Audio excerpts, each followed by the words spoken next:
The Full Fix Breakfast with Graham, Mack and Gaz. Got some great music. I won't be playing anything, though, by the Indian blues singer. You ever heard any of his stuff? My Papa Dum told me. I'm sorry. The Full Fix Breakfast. On this day in 1894, in Paris, the first professional striptease act was performed. What defines a professional striptease act? Well, she must have done it for money, and people must have paid to see it, I'm guessing. Because, of course, I'm sure that there'd been a striptease before it turned professional. I suppose becoming a stripper is a lot like this job. Why? Well, most of us who start doing this job, we start like in our bedrooms with our bedroom radio station, am I right? Yeah. Right. And let's face it, stripping off usually starts in a bedroom. So maybe that's how you get there. It's exactly the same as radio. You start in a bedroom, just with somebody you know. And then work your way up. Work your way up to doing it for people you don't know, and eventually say to yourself, hey, I should be getting paid for this.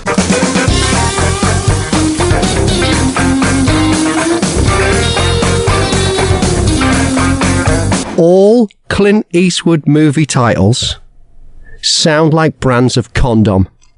No, I'm going to have to Google this. Just Google Clint Eastwood movies. I watched a Clint Eastwood movie on the weekend called The Mule. Doesn't that sound like that could be a condom? And let's face it, Space Cowboys, that could be a brand of condom.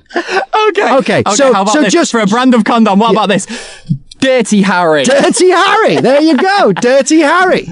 American Sniper. I'm talking about Clint Eastwood movies. They're condoms. $1 Million Baby. There you go. Unforgiven. There you go. That's it. We're done. There's more of every one of them. Gran Torino. A fistful of dollars. Bronco Billy. Honky Tonk Man. The Gauntlet. Yeah, the Gauntlet. I'll take your gauntlet and I'll raise you Pink Cadillac. Is it Pink Cadillac or Cadillac Man? Both as good as each other. Oh no. Pale Rider. Pale Rider. The Good, the Bad and the Ugly. Can you imagine if you bought a set of condoms called The Good, the Bad and the Ugly? You could pick one to you. All of them. Wait. Sudden Impact. Sudden Impact. Every single Clint Eastwood movie sounds like a brand of condom. On the phone, it's Big Tone. How are you, Tone? It's that time of the day to show us your tips.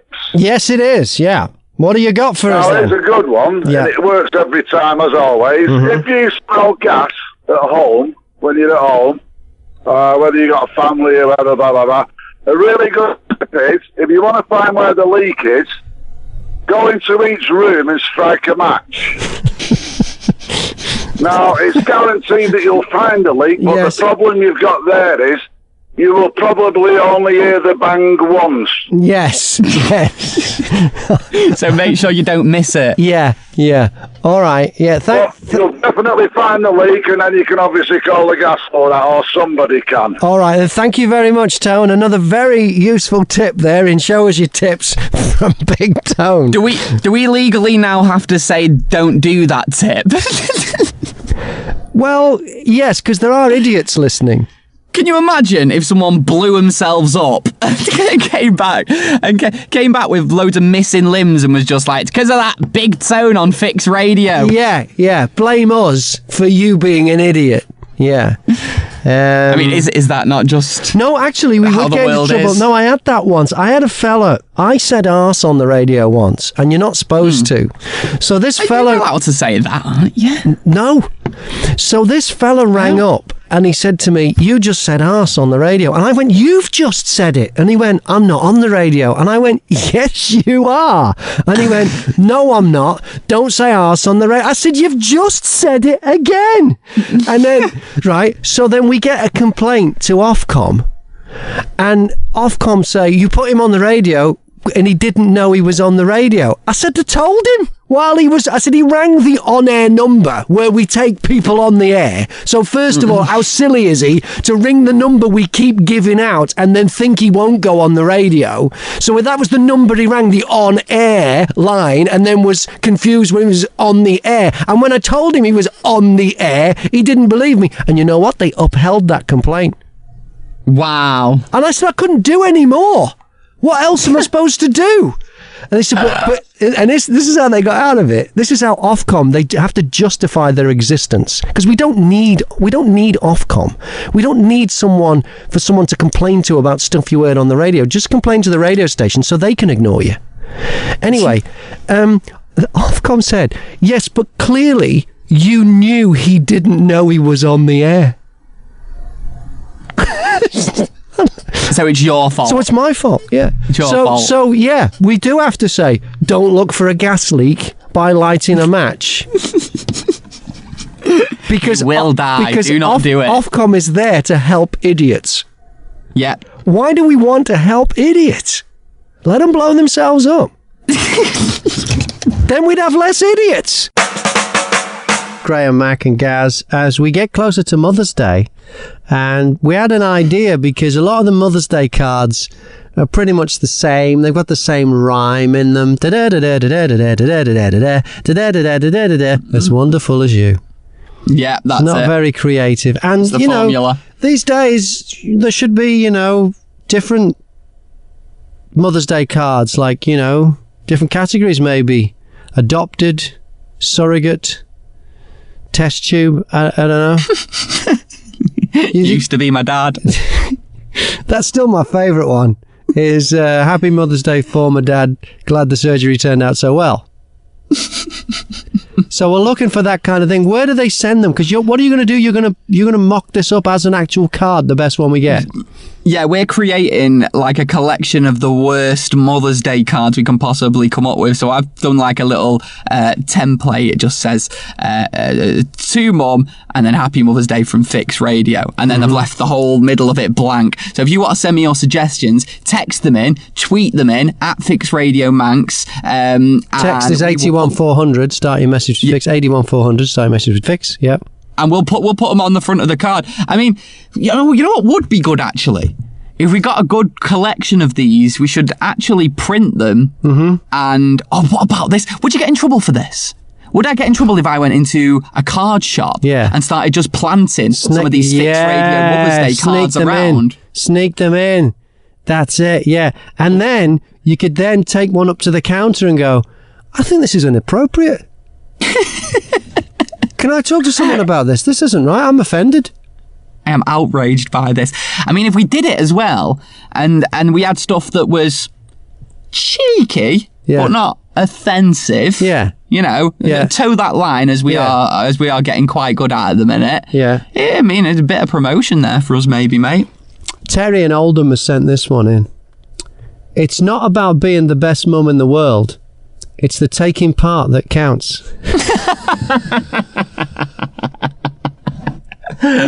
Oh no. I always like the Tesco value cards, me. Yeah. Because they are literally designed like a Tesco value carrier bag, just white with the blue stripes down. Yeah. And it's got the Tesco value logo on the front of it and it just says Mother's Day card. Shouldn't it just say, I don't even care? Vern from Warrington has got this idea. He's a Mother's Day card. It'd be, I love you so much, I'll let you pick your own nursing home. That's a good one. And then in brackets, just stay in budget. See, there's some that you think that are like, that are all right, but then you think, could you imagine if someone got that for that actual mum? So there's like a card here that says, you're like a mum to me, which would be a great card to get for like a stepmom or something or a grandma. Yeah, that would be could nice, you imagine? Could you imagine if you got that for your actual mum? You're like a mum to me. I'm not sure about this one. Andy in Altrincham. I'm sorry my large head ruined your lady garden. Oh, no! The Full Fix Breakfast with Graham, Mack and Gaz. Things that don't make sense, Gaz, which pretty much is what this show is all about. German engineering for your hair. I'm watching the telly. No, it wasn't last night. I didn't watch the telly. It was over the weekend. No, I was watching the football. An advert came on for this Caffeine shampoo. What's this all about? It's always on. Yeah. Always on that advert. Always. Anyway, I've found... This isn't actually the advert I watched, but it is another advert for it, in case you're not familiar with this product.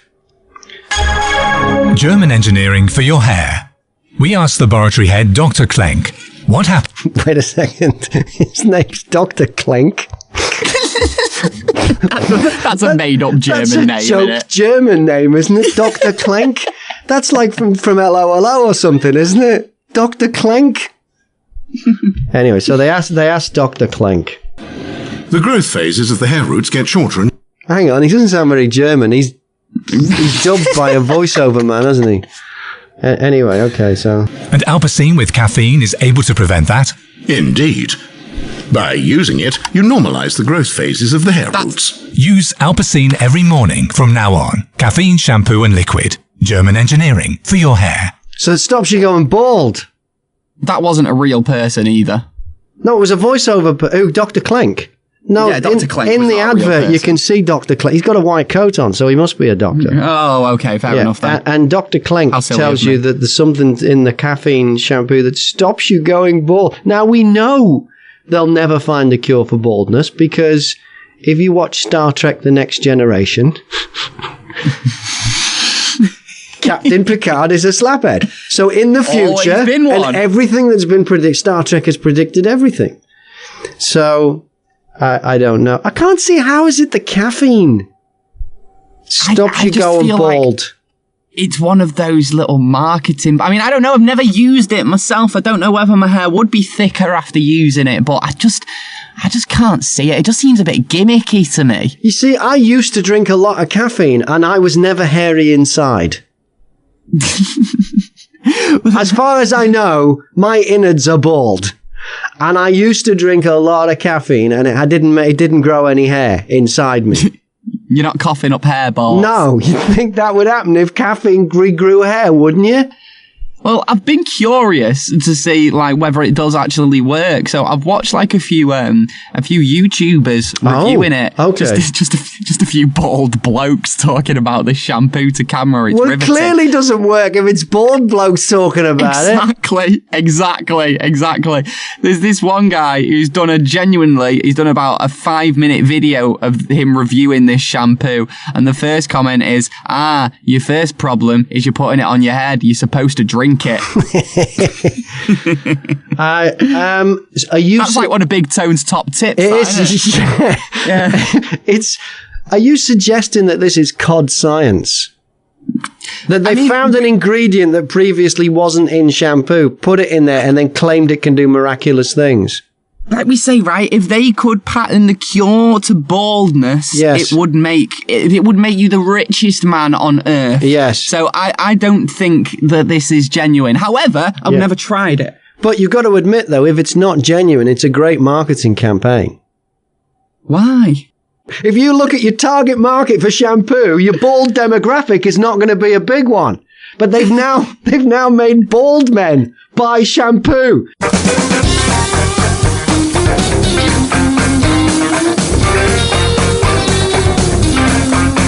Shocking news this morning. Cyclist is a swear word. What? Calls for the term cyclist to be banned to stop aggression. Okay, I think you might have got this story wrong, mate. Cyclists make me want to say swear words, and I imagine that there are calls for cyclists to be banned. No. Researchers say cyclists should be called people who ride bikes. Oh, give over. Now, this has come from, like, people with disabilities. They don't want to be referred to as disabled people. They don't want the disability part of who they are to come first. They want to be their people with disabilities. I get that. And I think that's great. I think to talk about people with disabilities rather than disabled people makes sense. But you shouldn't say cyclists now. You should say people who ride bikes. What, right, so what's the issue with this? Is it that they think... I don't know, do they think that being considered a cyclist is a bad thing? Is that what they're saying? Because it's their decision. They're the one doing it. Yeah. Get a car if you don't Unlike like people with disabilities. Exactly. Someone with disabilities, they can't exactly just like... It's not a decision. They've not got up one day and thought, oh, I'm going to sit in this wheelchair all day today. People on bikes, it's their choice. A recent study shows 55% of non-cyclists thought cyclists were not completely human. And bizarrely, 30% of actual cyclists agreed.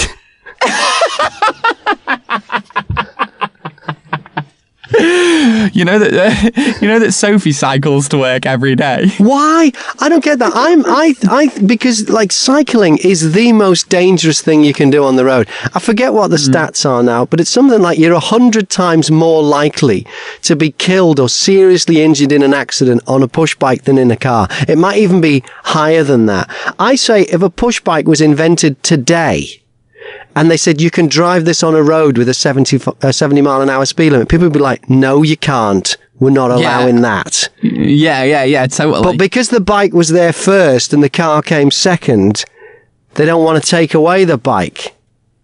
People give them a bit of unnecessary stick sometimes. Not me. I always look after them. Whenever I go past a load of cyclists, and the ones I can't stand are the ones that, like, not someone who's cycling to work, right? The ones who do it as a sport, who dress up as professional cyclists in the outfits. The skinny wheels. Yeah, and all that. And they're in a pack, and they ride along as if they're in a cycle race. Haven't they noticed actual cycle races? They close the roads. And they close the roads because it's dangerous to cycle in traffic. Professional cyclists cycle on closed roads or in a velodrome or on a track. The people who go out into traffic but dressed as a professional cyclist. I don't go into traffic dressed as a footballer and kick a ball around. It's the same. It's the same thing. So whenever I go past a pack of them, they're sweaty. So I like to cool them down. So I always wash my windows as I go past. Graham. Always. Graham. I like to look after them. I like to cool them down. It's refreshing. They're trying to keep fit and help the environment. Maybe, I don't know. Maybe they're just keeping fit, and they're in the great outdoors. They want a good view with it as well. They don't want to go to a gym and sit there on a cycling machine. Well, now they don't want to be called cyclists. They want to be people who ride bikes. Maybe I'll go halfway. I'll call them knobheads who ride bikes. Bicycle. Important story in the Metro today, guys. Not sure if you've seen it. The headline, bra shop accused of body shaming their customers, saying, well, A cup is almost boobs and E cup is enormous. What it is, the shop, good, it's a bra shop, right? It's got a good name. The actual shop's called Fit to Bust. Ah, it's a good name for a bra shop. That's a brilliant name for a bra shop. Fit to Bust, because that's what they do. Anyway, they've got a list in the shop because, the A cup, B cup, it's very confusing. And so they've translated what each of them mean. So it's got, which size are you? It says at the top of this list. It says A equals almost boobs. Oh, come on. They can't do that. For B, they went with barely there. They missed a trick there. For B, they should have just put bee stings. Shouldn't they? No, Graham. Okay. They shouldn't. All right. Very offensive. For C cup, can't complain. Oh, these are very offensive, but don't Are stop. they I'm offensive? Interested. It's got D, delicious. I think if you were an A or B, if you were even an almost boobs or barely there, I do think you'd probably be offended by that. If you were a double D and they're saying that stands for double delicious, It's got E cup, enormous. Oh, I bet I can guess F. Go on then. Is it? Stop right there. Okay. F, they've gone with fake.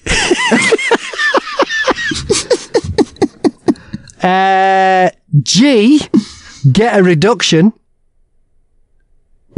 I mean, come Is on, there a that's G? offensive as well. No, but is there a G? I think there is. There will be, won't they? H, I imagine. H cup, help me, I've fallen and can't get up.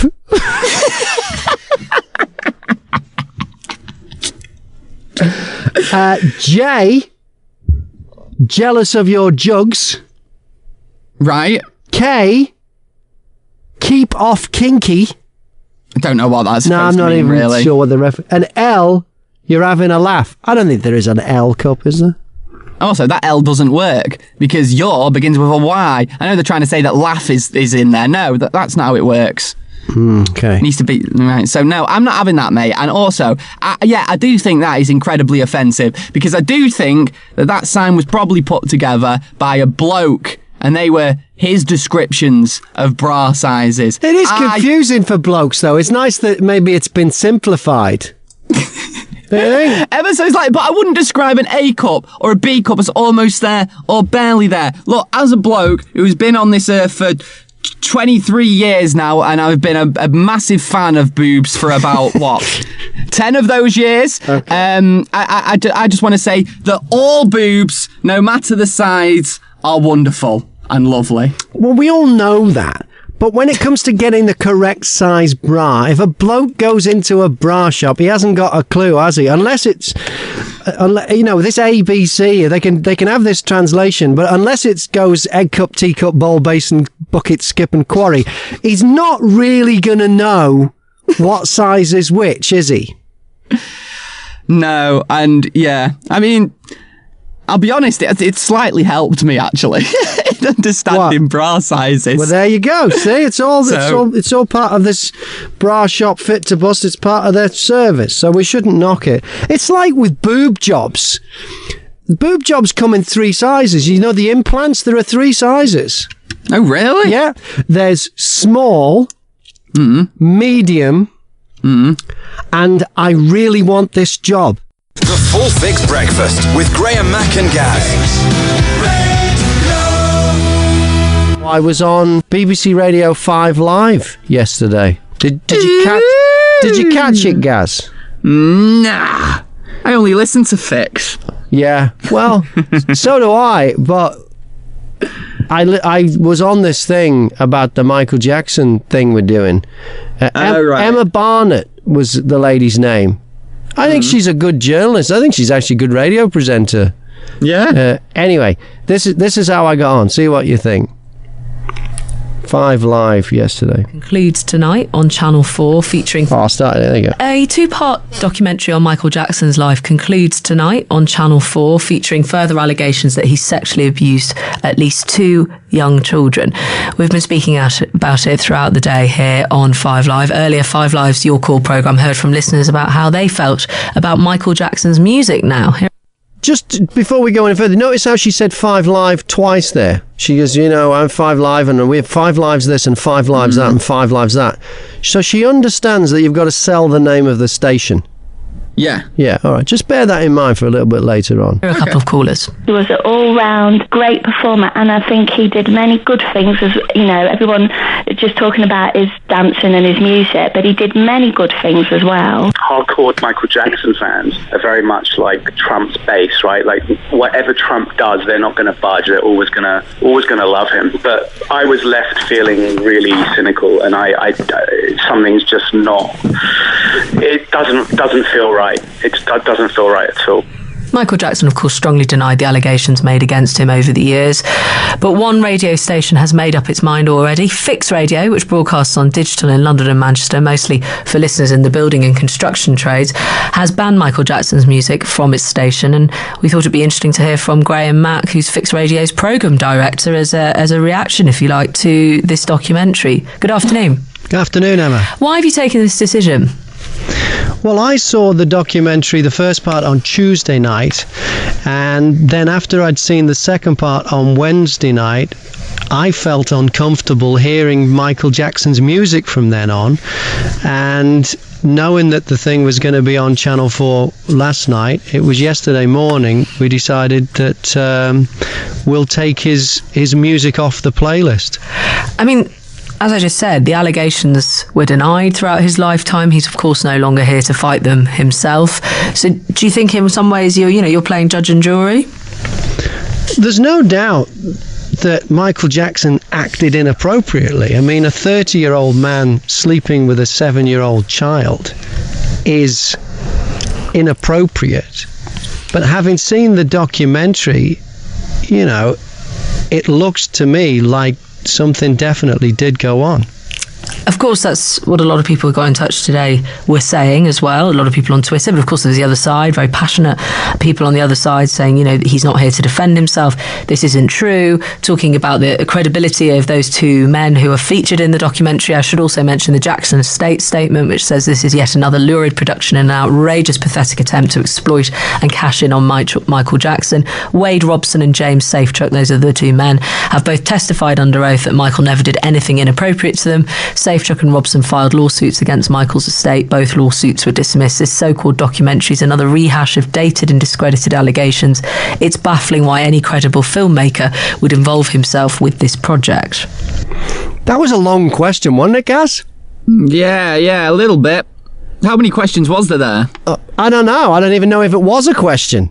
I know. All I know is it's like the BBC, because it's typical BBC, they have to cover themselves. They have to have both sides of the argument in case That's all that's happened. That's all that's happened there. She just brought up the other side and didn't even ask anything interesting. Like, I wanted to hear more of your opinion, of your side of the story. I didn't want to hear the other side. I was told when I went to radio school that a great interview is short questions and long answers. Yes. I don't know. Anyway, I don't know whether it's me or her speaks next to you.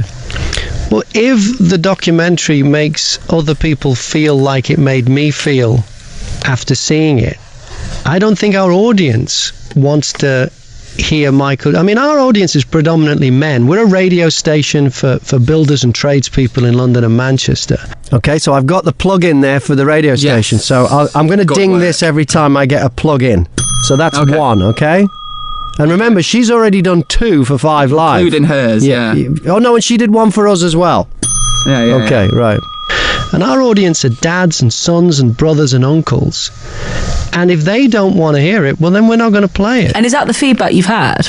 Well, we've had quite a range of feedback, as you can imagine, because we live in a world of social media and Twitter. And our listeners seem to be very much behind what we're doing by not playing his music. Michael Jackson fans, on the other hand, are the other way. In fact, Steve Brookstein, the X Factor winner, he called us effing idiots on Twitter, so thanks for that, Steve. Did you like that bit?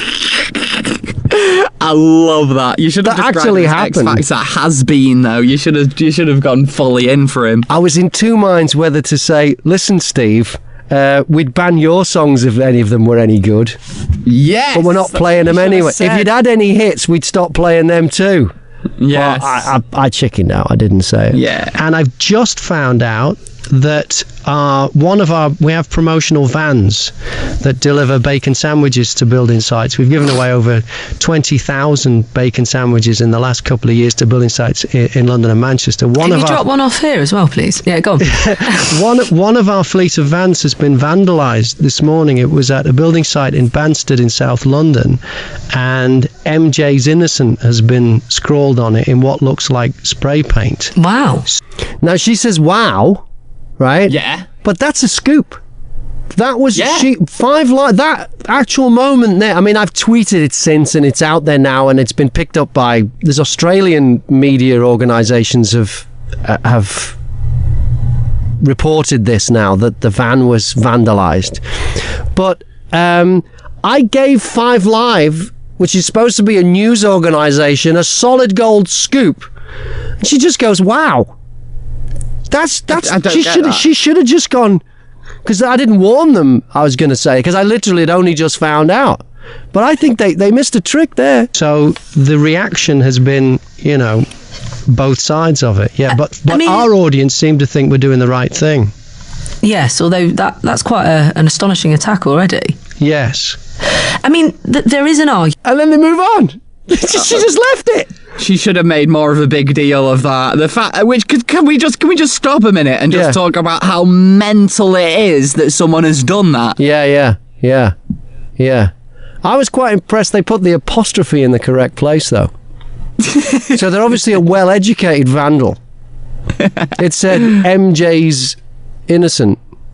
Wait, would it? Why? It wouldn't have an apostrophe then, would it? MJ's, between MJ apostrophe S.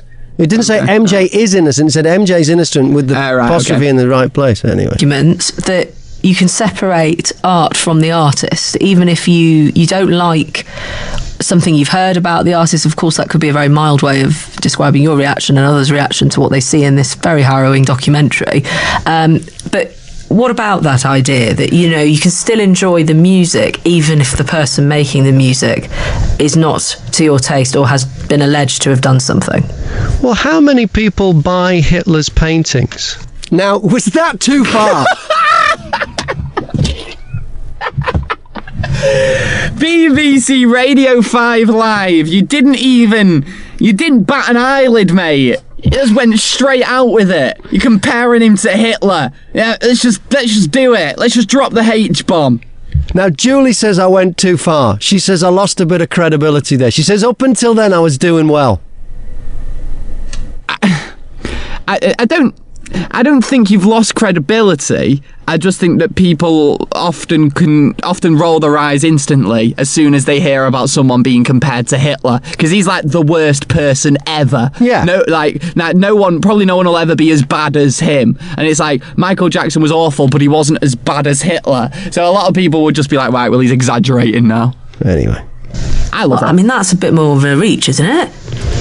I don't know, but if you're talking about if you're separating the art from the man, could you say, would you go to an exhibition of pay to go to an exhibition of Hitler's art? I mean, it's all part of who you are. Isn't but it's not quite a fair comparison, is it, in any way? Because Hitler's famous for killing a lot of people, that's to say the least. And also, but he wasn't famous as an artist. I mean, Michael Jackson, regardless of where you stand on this, has made some of the best songs to dance to last century. What's she getting at there? Is she saying that because Michael Jackson was more successful as an artist than Hitler was, you can't make the comparison? I think she should have gone with, you can't make the comparison. Hitler was a mass murderer and Michael Jackson has not been accused of murder. That would have been the place to take me down on that. I think she missed another trick there. I think she was saying that, Hitler's bad, but, he wasn't talented enough to get away with it. It does sound a bit like that, doesn't it? It's the vibe I'm getting. Absolutely no doubt about it. And Fix Radio is a radio station for people to listen to while they're busy working on building sites, doing physical work. And so songs like Thriller... We've got the cell now, go on. Okay, but songs like... Actually, I'd only done 2. That's only the second one, isn't it? I'd done 2, but she did 2 for 5 Live at the beginning. I've only evened the score here. It feels like she's been told by a producer, make sure he doesn't say the name of his radio station too much, because this is the BBC, but they don't want to be seen to promote things. This is something I don't get with media in Britain, is they don't like paying for stuff. Like, the only reason I went on 5 Live was to promote this radio station to tradesmen and builders who I know listen to 5 Live because of the sport. So, have you ever been interviewed on an American radio station, Gaz? No, I have actually, for a sports one. Do you notice at the end of the interview they go, hey, where can we find out more about you? You got a website, you got a Twitter, let us know. And they do that at the very end of every interview. Yeah. And the BBC never do that. And then they get sniffy about in the middle of the interview if you happen to just drop it in. Well, that's how you're not paying me a fee to be here. This is how you pay for my time, by giving me. So I'll give you something of what you want, which is interesting discussion about something this radio station's done. Will you give me something I want, which is publicity from my radio station? But they don't seem to want to pay for it. It's because they think they're better than you, I think. Do you think? I don't know, but I notice with Americans they always... anyway. Thriller and Beat It and Billie Jean and Bat, great, fantastic songs, because we only play up-tempo songs, and he was a core artist. But when you hear them now, it's like hearing Gary Glitter. For you, that's how you feel. Do you think you'll stick to this? As long as, I think so. I mean, as long as the feeling of the audience, we're here for our audience, and as long as, if in 10 years' time our audience are asking, why aren't you playing Michael Jackson anymore? Well, then maybe we'll look at it. But right now, we get the feeling that they just don't want to hear it. All right, thanks very much for talking to us this morning, or this afternoon now. Graham Mack, Fix Radio's programme director, they've made the call to take Michael Jackson off the airwaves. You may have a view on that. Are you going to stop listening to Michael Jackson? Of course, the number's 85058 08085 909 693. Coming up at 1 o'clock, Nahal Arthur-Naik is going to continue the debate on 5 Live, asking... Yeah, then they go on and then they move on to something else. Yeah. I don't know. Good stuff, though, mate. You got the name out there, but it's a weird interview, isn't it? It is a weird interview. I think she's good, though. I actually think, she even warmed to me a little there. Oh, yeah. Don't get me wrong, I do think that, but I almost feel sorry for her a little bit, because when someone like you calls up and you are so strongly against Michael Jackson, which after watching the documentary, I am as well personally, then she almost has to play devil's advocate. BBC have to do that. Mental. Because the BBC have to have this weird thing called balance. And nobody wants balance, because everybody knows that every real human being has an opinion on most things. And I bet she's got an opinion on Michael Jackson, and she can't share it. She has to, because if she had two guests, if she'd put me on with Steve Brookstein, then she could just play ringmaster. Yeah. And just let the two of us go for it. Because it's balanced then, you've got one from each side. But it catches the BBC out, this obsession with balance. Like this MMR vaccine thing, where you had some loonies saying that vaccinating children is wrong. And doctors, credible doctors, saying, no, it's the only way to go. It's irresponsible not to vaccinate your children. But because they had to show balance, they had to give the same amount of credibility to the lunatics and the crazies. Exactly. Well, that's not balance. No, that's giving them way too much airtime than they deserve. The BBC, the broadcasting in this country, obsessed with this balance thing. Forget balance. Let's have real people on the air telling you what they think. And if you disagree, ring them up and disagree with them. But this where did this balance thing come from? Because I actually felt sorry for her a bit there, because I don't want to say what she thinks, but I think she may have agreed with me. And I think so, yeah. And sometimes, let's not say she did, but I'm saying that sometimes BBC presenters are forced into a position that they are completely opposed to. Well, you shouldn't do that to people. Let them be real. And it's a very awkward sort of position to be put in as well for her there, where she's, if what we said then is true, and if she does actually, believe, if she is on your side, she's being told to defend an awful man. We'll take her and take me and this topic out of the conversation, and just look at any BBC presenter who has to interview somebody who has a reasonable view about something. They have to take the unreasonable side of the argument, exactly, for balance.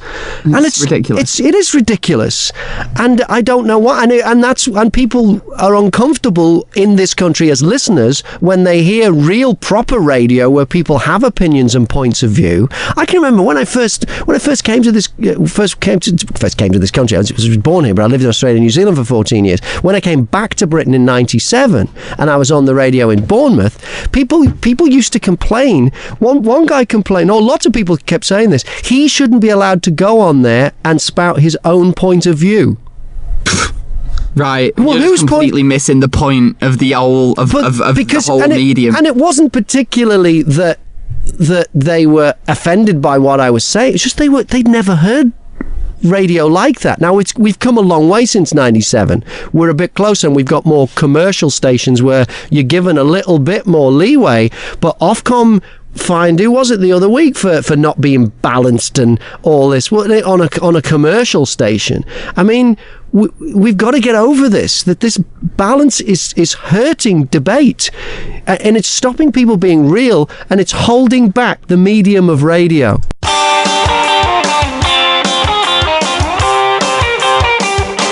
I've never understood why we call Paris Paris when Go on. It's called Paris. It's just that we've mispronounced it because when it's written down we go, oh, that's Paris. But no one in France calls it that. It's like, shouldn't the local name... That's what it is in French. That's what it is in French. It's a different translation, isn't it? I know, but in different languages it's a different word. It's like, for instance, in Italy, you've got the town of Torino. That's it. It's Torino. But we decided to call it Turin. For no reason whatsoever. It's even spelt Torino in their language. Why have we decided we're going to call it Turin? The French have a different name for it. The Italians, the Germans, all have different names. It's a city. How about you just call it by its local name that was named that way by the locals? It's like the French don't call London, they call it Londres. I don't know what they call Manchester. But why can't we just go with the local pronunciation, and then instead of having literally probably hundreds of names for something, for a place? Yeah, you know what we're like in Britain, aren't we? We don't like that foreign influence, I don't think. I think that's what it is. I think we're just like, no, what's your country called? What is it? What's your city? Paris? No. Paris. We're doing it our way. Sounds better. We don't always do that. It's like we don't go Majorca. Except in comedy sketches. We go, oh, it's written that way, but it's pronounced Majorca. Actually, it's not written that way. It's written with 2 L's, isn't it, in the local thing? I just think we should... Anyway, I don't know. I don't even know. There are some changes that are pointless, mate. Like Brazil. Yeah. Brazil, there's one difference of what it is in Portuguese. In Portuguese, it's spelled with an S. Over here, it's spelled with a Z. But why? Why did we change it? Why? I know. Who is it? I know what you mean now. Yeah. If it would just be so much simpler if we just went with the local spelling and the local pronunciation. Always. You'd sound like a tit, though, wouldn't you? I know. Trying to organise a holiday. Like, oh, I'd just like a flight to Paris, please. Yeah. It's like ordering coffee, isn't it? I mean, I ask for a small. I don't ask for... What's the small one in Starbucks? Oh, I don't know. I was there, yes. I was there, and there's a fellow behind. Can I have a grande? It's like... and I just have a decaf cup of coffee. And I've been doing it their way. I've been saying, can I have a decaf Americano? It's like, I'm not even Italian. So why would I say Americano? So I said, can I have a decaf American? No, you didn't. I did. And they looked at me. What did you say? They looked at me and they went, Americano. And I went, no, I'm Inglese. Why are we speaking foreign for words like that? Like grande and coffee. Yet we don't even have the respect to call their local capital or any of their cities by the local name. But we get into this bizarre language barrier when we're ordering a blinking cup of coffee. Yeah, but it would be weird with other things, though. For example, like, I quite like to go and get a pastry. I quite like to order a pan au chocolat. And if I walked in there and I was like, oh, can I get a pan of chocolate? That would just be confusing. A chocolate bread, please. Yeah, well, yeah. Isn't that what it is? Makes sense. Chocolate croissant, yeah. I don't know what it is. There's just something weird about language. Anyway, last night I met some good people. I went to the IRN Awards, which is the IRN Awards. What's that? It's the Independent Radio News Awards. Wow. Okay. You know that I've been in radio for probably about 5 years now, and I've never thought about what IRN stands for. It's an organisation that supplies news to radio stations in Britain. Not this one, though. We get our news from somewhere else. We don't get IRNs because. Why were you there? Well, because the last station I worked for, they got IRN news, and there's a great journalist. It was Bob FM. There's a great journalist there, Chris Hubbard. He was nominated for an IRN award. Because if you take their news service, then your local team qualifies for the IRN Awards. Right. And I went a couple of years ago when I worked for them, when they won, actually. And he was nominated again, and he just emailed me and said, "Do you want to go? I'll get you a ticket." All right, fair enough. So, but the thing is, he was sick and never went. Oh, no. So you're there on your own? No, Tom showed up, who we work with, who I know quite well. And another fella called Paul Chandler, who I know quite well. It was one of the judges, so that's how he got a ticket. Oh, right. I was going to say that'll be really bad. It'll be like when your mate invites you out with his mates, and then he doesn't show up. It'll be like really awkward. Yeah, I thought it was going to be that way. No, but it was all right. And I'm thinking I'm going to see if I can blag my way in next year as well. But I don't know how I'm going to do that. But I just fancy it now, because I shouldn't really be there. Was it a good do or what was it? It was nice. It was at Sky. You know where Sky News comes from? That glass box. Yes. It was there. Right. I went and I stood under that glass box. But they were the awards themselves were happening in. There's got a cinema in Sky because it's like you go in there, you go through like in Sky. Eh? Why is there a cinema there? I don't know. It's this place in Middlesex, Isleworth, about half an hour out of London. So it's a long way away, and you go through all security and stuff into their complex, and it's like being in Disneyland kind of thing. It's all Sky this and Sky that. It's all their studios, their complex, and there's a cinema in there. I suppose maybe when they've got like original programming they've made, they'll screen it in there, So, yeah. But they had all like posters what for the people that work there for just but they had all like posters up of like big Hollywood movies, so maybe you can go in there and watch the telly and watch the Sky movies on demand if you work. Can you imagine? Well, I don't just know. Walk in, because they had like the most fantastic canteen and everything there, and these facilities. It's like how you'd imagine Google or Apple to be. Right. Only like slick. Only more Murdoch. They had one just outside the cinema, they did have one great thing. I tweeted a picture of it, and you can't see in the picture what it is really. It's a roundabout, and it's got a whale's tail, like a sculpture of a whale's tail. So it looks like a whale doing its thing. Yeah, okay. It's poking its tail out the water. But the water is all plastic rubbish. And it's for the Sky Ocean Rescue thing. Oh, that was quite good. Because you see it from a distance, you think, oh, whale tail. Oh, look at that. And you go, oh, this is all plastic rubbish. Oh, right, now I get it. The whale's having to swim in crap, because of us. I wonder how much it cost. Well, I don't know. To create that statue. Well, I think you get the rubbish for nothing. Oh, right. It was actual rubbish. Yeah, it was like plastic bottles and that. That was what made up the water that the whale was in. Right, okay. It's one of them that's supposed to make you think. I've been to Sky before myself. I've been through it's like a frontier post they have to get in. It's really weird. I don't think they treated me as well as they treated you, to be honest. Well, I was whisked in and whisked out quite quickly. What were you doing there? Do you know Soccer AM? Do you still watch it? I haven't watched it really since Tim Lovejoy left. I thought it lost a lot then, but yeah, I know it. Yeah. Oh, Do you ever remember how they used to have like a section in it called Fan Zone? Yeah. Where they'd have like the commentary coming from two fans. Yeah. Yeah, I did that. Oh, did you? How'd you go? Yeah, I did that. It was when United played Arsenal a few years ago. We thrashed them. So it was brilliant. I really enjoyed it. I was doing it with do you watch Storage Hunters?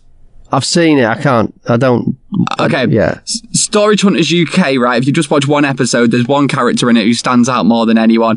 Big fat guy with white hair, and he's an Arsenal fan, basically. He calls himself Heavy D, the Boominator. And that was the type of person that I had to spend 2 hours with on TV. But was he all right? He was hard work, but United won, really? So it was great. When I say hard work, I don't mean in a nasty way. Like, he was quite nice, but he's a 50-year-old bloke with dyed white hair and the Boominator across the back of a replica Arsenal shirt. Yeah. Not the type of fella that I hang around with very regularly. No, it doesn't sound like your type. No. All right. So you didn't see the cinema down there when you were there? No, I didn't see it. I didn't see no cinema. Oh, it's a nice cinema, but it's actually more of a theatre because it's got a stage. And so when I got there, because it's basically, they've combined it as it's also a convention for news stiffs. You know, the people who do the news on the radio. No, the most exciting people in the world. Yeah. But when I say news stiffs, then they're nice people, like Chris Hubbard, who I worked with. Nice bloke. But, you know, if you're on the air with him and you start having a bit of fun, they get really nervous. Have you ever done that with a news person? Yeah, they do get nervous. Yeah. You know, they do a thing on water conservation and you go, hey, Chris, this water conservation story, does this mean we should all pee in the shower? Do you pee in the shower? Oh, they don't know where to go. It's not written on a script. I was told that. Having said that, Chris actually was pretty good at that, but he was unusual for a news stiff. Why? What have you had? I was told at my last job to not ask the news readers any questions on air, just in case they don't know the answer. Well, they don't know. It makes them look stupid, and I'm like, well, it's their fault then. Well, they don't know the answer. You see, this is the problem: is news people are usually, particularly stories about science, because news people are usually arts graduates. And so they've studied English and English language and English literature and all the rest of it. They're not from science and maths. So when they've got a news story that's about, you know, space or something, they'll usually make a mess of it.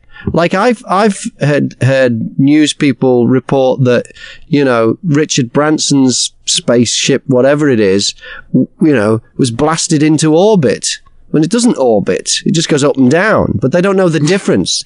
Because they've used one word, they've sort of blasted into space, then the next line, they have to use a different word. They have to go, it took off into orbit, you know, and they've heard this as a space word. With space, I actually heard someone say that a rocket had lifted off from the Kennedy Center. Well, the Kennedy Center I think it's a theater in Washington. They meant the Kennedy Space Center.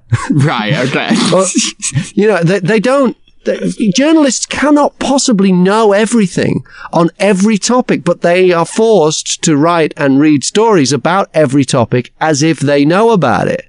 This is why they have specialist, you know, political correspondents, and they do have science correspondents who are pretty good. But journalists, this is the big fake bit with news, is the people telling you about these stories, they don't know. And some of these countries they're talking about, they've never been to, but they're talking about it as if they know.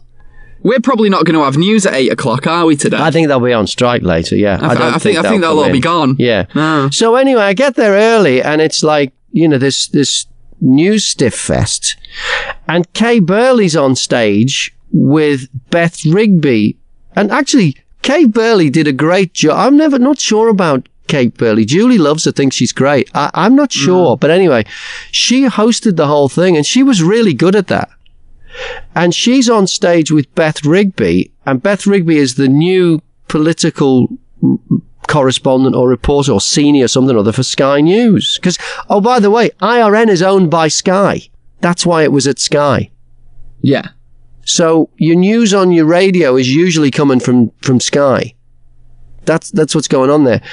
And this, I thought, was when they got onto the awards, the winners won a little, you know, trophy, well, glass thing, ornament.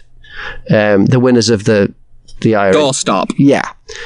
But they also won a year's subscription to Sky. Okay, right, okay. I think that cheapens your award, because that makes you sound more like a competition winner. It really does. Rather than like, oh, I'm a serious journalist, and here you go, here's your news award for outstanding journalism, and your year's subscription to Sky. Now, you know. It really does. Now you can watch wrestling. I mean...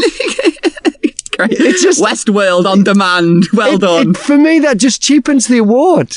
I don't know, but it really does. I don't know why they do that. Anyway, so Kay Burley and Beth Rigby were on stage, and I took a picture of them, and actually Beth Rigby was great too, and I tweeted the picture, Because that's the other thing as well. I got there late. They'd been there like all day, I think. And I got there about 4 o'clock, and this last session was still going on before the awards. So I walked into this Sky Theatre, and I do what I always do at radio conventions. I walk right to the front and sit in the front row. Because radio people always hang back. They go into a room, and it's all the back rows all fill up first. No one goes to the front. And it's the best view. It's got the best leg room. And if you want to take a picture, no one's in your way. And I always go straight to the front and sit in the front row. And if you do that, people think you're really important. Because you've got there late. So clearly, you know, and you sit right at the front. I love your warped logic, Graham. I really do love it. I don't know where you get it from, but I swear you pluck it out your arse half the time, honestly. How do you know that they think you're important? You sit there and you feel important. Yeah. You don't know that they think you're important. I can just tell, Gas. I can just tell. I think, like, I've all walked out and I'm like, I'm in first class and you're all in economy. You must think I'm the bee's knees. Yeah. Walk past them all smugly. Yeah, because there's always seats on the front rows at radio conventions. Always. Because there's something about radio people, they're so insecure they won't go up to the front. They don't want... I mean, maybe it's a metaphor for, right, you could go to telly, but you're going to go to radio. It's like, there's just something about you that says, I don't want to super achieve. I just want to be here in the outskirts of show business. There's just something about them. It's in their nature. And that's what happens. And that's why just watching you walk past thinking, bet he gets a free subscription to Sky, doesn't he? Anyway, so I tweeted this picture and I said Beth Rigby from Sky News is explaining what the next move in Brexit will be with Kay Burley and Sky News. And Kay Burley tweets me at the end of the thing and says, she was so good. Oh, yeah. Did she quote tweet? Yeah. But I don't know whether she means, when I say Beth Rigby from Sky News is explaining what's the next move for Brexit will be with Kate Burley and Sky News, is she saying that she was so good herself? I wouldn't put it past Kate Burley, but I don't think so. Yeah, and then I took another picture, because then after the session was over, this interview basically, Kay Burley and this Beth Rigby, then we went out to the restaurant for drinks, no food. They left the food till the very end because they wanted you to stay to the end. So we went out to this restaurant area for food, for like an intermission, and that's when I met up with Paul Chantler, this fella who I know, because up until then I was on my own. So, but I was at the front, so it looked even more impressive, because you go to the front with somebody else, you don't look as important as when you go there on your own. But anyway, I met up with him, and then when we went back in for the awards, I'm like, do you want to go down the front? He goes, oh, no, I won't sit down the front. Oh, no, I'll sit back here. So we ended up, about third row off the back, because he's a radio person. Right, okay. So I ended up taking a picture of when Kay Burley then came out in a different frock. She changed to a different frock. What? She changed? Oh, yeah. She had a dress change? That's mental. She had like if you look at my IRN Awards. If you look at my Twitter, she had like a peach thing on when she did the interview with Beth, and then she came out in a yellow spangly thing. Sequins, I think. Mental. Anyway, so she comes out, and I don't know what she's doing, and her name's on the screen and her hand's in the air, and I took a picture and I just said, Kay Burley's hosting the IRN Awards, Sky News. And then she's tweeted me again, pointing like I've never seen my name before. I think she just loves talking about herself, I think. Well, that's what's making me think even more when she says she was so good. She was talking about herself in the other one. Maybe she was. I don't know. But, the more I go to news awards, the way I see they are completely upside down, and they are giving the awards to totally the wrong people. For the wrong things. Every single news award. Who should be getting them? Well, I've been to the IRN News Awards before, and I've also been to the Sony Awards and the Gillard Awards, and I went to the Irish Radio Awards once because I was a judge. And there's a news category in them as well. It's always, when there's a big story happens on your patch, like a big train crash or a kidnapping or the Novichok story in Wiltshire, or any of those, those teams who had that big story on their patch always win the awards. Yeah, right. Yeah, right?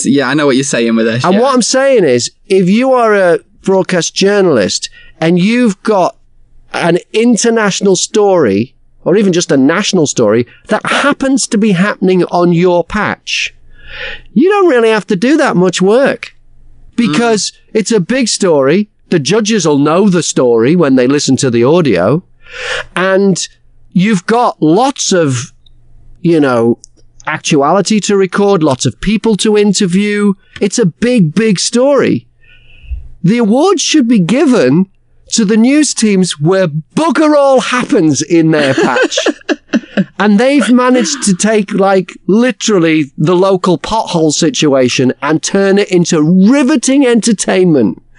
That's the news journalists that need awards. The ones who manage to put out a compelling news broadcast every day when bugger all is happening. The Full Fix Breakfast with Graham, Mack and Gaz.